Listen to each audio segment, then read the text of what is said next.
Swasthya Sathi card তৈরিতে সক্রিয় দালাল চক্র। এমনই অভিযোগের ঘটনায় বুধবার তীব্র চাঞ্চল্য মানিকচক ব্লক প্রশাসনিক ভবনে। বুধবার মানিকচক ব্লক কমিউনিটি হল অফিসে ব্লক প্রশাসনের উদ্যোগে স্বাস্থ্যসাথী কার্ড তৈরির কাজ চলছিল।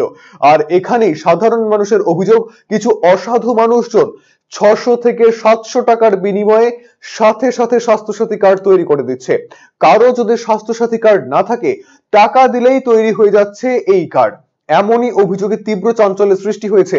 যদিও এই বিষয়ে ব্লক প্রশাসনকে সমস্ত বিষয়টি খতিয়ে দেখবার আবেদন জানিয়েছেন মালদা জেলা পরিষদের জনস্বাস্থ্য এবং কারিগরি দপ্তরের কর্মাধ্যক্ষ কবিতা মণ্ডল।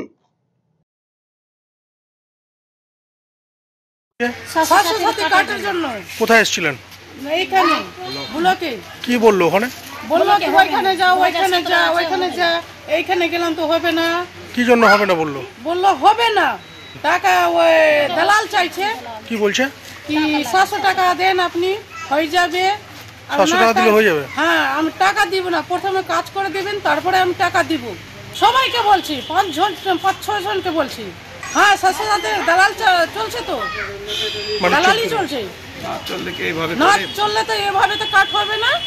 আপনাকে বলেছে সরাসরি? হ্যাঁ, সরাসরি বললো কি 700 টাকা দেন হয়ে যাবে।